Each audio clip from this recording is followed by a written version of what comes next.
शेख हसीना के पीएम पद से इस्तीफा देने और देश छोड़कर भाग जाने के बाद प्रदर्शनकारियों ने शेख मुजीबुर रहमान की प्रतिमा को निशाना बनाया, जिसके बाद ढाका में विरोध प्रदर्शन तेज हो गए। सरकारी नौकरी से आरक्षण हटाने की मांग से शुरू हुआ ये उपद्रव हसीना को हटाने की मांग में बदल गया। इसमें समाज के हर वर्ग के लोग शामिल थे।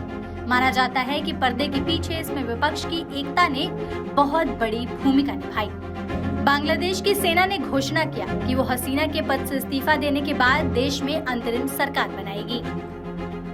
ढाका में प्रदर्शनकारी 1971 के स्वतंत्रता संग्राम के नेता और बांग्लादेश के संस्थापक शेख मुजीबुर रहमान की एक बड़ी मूर्ति पर चढ़ गए। बांग्लादेश की राजनीति में शेख मुजीबुर रहमान का रोल कुछ ऐसा है जैसे भारत में महात्मा गांधी का। शेख मुजीबुर रहमान की 15 अगस्त 1975 को उनके पूरे परिवार के साथ हत्या कर दी गई थी। शेख हसीना और उनकी बहन इस हत्याकांड में बच गए थे।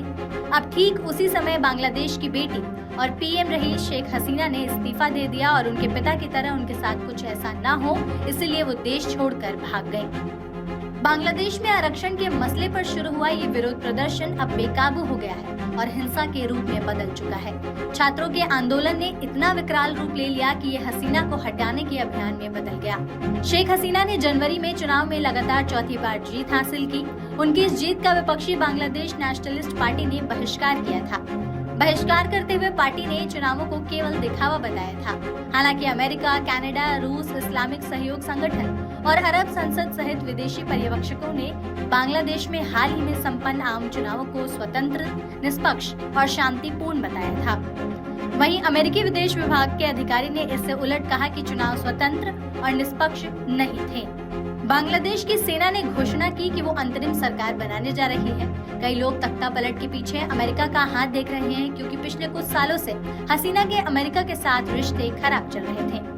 सत्ता में वापस आने के ठीक 2 महीने पहले हसीना ने चौंकाने वाले वादे किए थे कि एक व्हाइट कंट्री उनके खिलाफ साजिश रच रही है।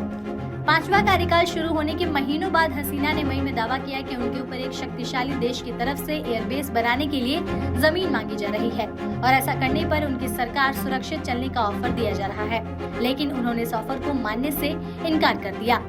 शेख हसीना ने बताया था कि मैंने साफ कह दिया था कि मैं राष्ट्रपिता बंगबंधु शेख मुजीबुर रहमान की बेटी हूँ। मैं देश का कोई हिस्सा किराए पर लेकर या किसी दूसरे देश को सौंप कर सत्ता में नहीं आना चाहती और मुझे सत्ता की जरूरत नहीं है।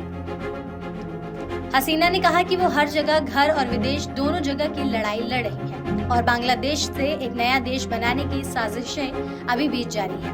हसीना ने बिना विस्तृत जानकारी दिए कहा, पूर्वी तिमोर की तरह वो बांग्लादेश और म्यांमार के कुछ हिस्सों को लेकर एक ईसाई देश बनाएंगे और बंगाल की खाड़ी में अपना आधार बनाएंगे।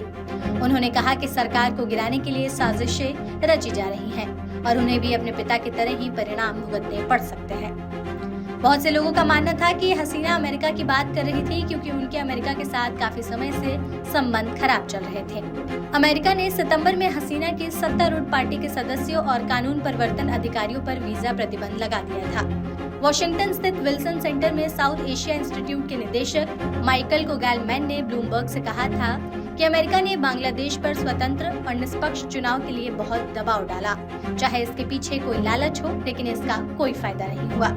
2 महीने पहले अमेरिका ने बांग्लादेश के पूर्व सेना प्रमुख जनरल अजीज अहमद पर करप्शन में कथित संलिप्तता के लिए प्रतिबंध लगाए थे। उनका दावा था कि उनके कामों ने देश की लोकतांत्रिक संस्थाओं और सार्वजनिक संस्थाओं और प्रक्रियाओं में लोगों के विश्वास को कम कर दिया है।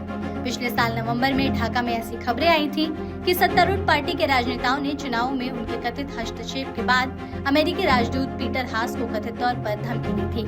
हालांकि राज्य मंत्री ने इन आरोपों से इनकार किया।